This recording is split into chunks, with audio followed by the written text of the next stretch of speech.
Muling pinatunayan ng Police Regional Office Negros Island Region ang kanilang pinaigting na kampanya laban sa iligal na droga matapos matagumpay na maaresto ang isang hinihinalang high-value individual at makumpiska ang tinatayang 476,000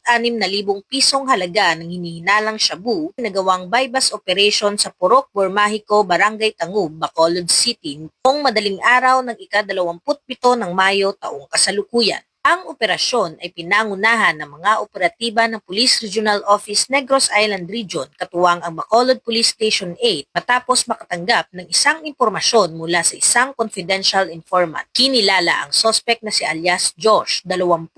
taong gulang at residente ng Purok Tahong, Barangay 2, Bacolod City. Nakuha sa pag-iingat ng sospek ang humigit kumulang 70 gramo ng hinihinalang shabu kabilang ang isang malaking heat-sealed sachet na ginamit sa transaksyon, isang knot-tied plastic bag, 3 pang malalaking sachet ng hinihinalang shabu, isang itim na pouch at bypass money. Agad namang ipinialam sa sospek ang kanyang mga karapatan alinsunod sa batas at isinailalim sa maayos na proseso ng pagmamarka, inventaryo at dokumentasyon ng mga nakuhang ebidensya bilang pagsunod sa umiiral na police operational procedures. Kasalukuyang nasa kustudiya na ng Bacolod Police Station 8 ang sospetsado habang inihahanda ang kasong paglabag sa Republic Act 9165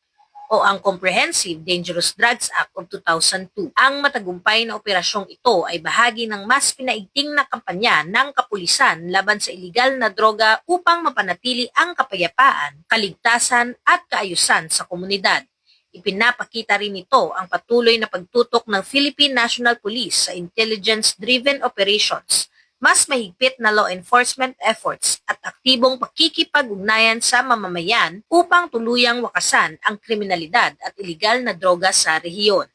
Sa ilalim ng adhikaing Bagong PNP para sa Bagong Pilipinas, patuloy na pinaiigting ng Police Regional Office Negros Island Region ang paghahatid ng serbisyong mabilis, tapat at nararamdaman para sa ligtas at maayos na pamayanan. Mula dito sa Negros Island Region, ako ang inyong Police News Network Correspondent, Patrolwoman Andrea Di Palobos, alagad na batas, tagataguyod na balitang pulis.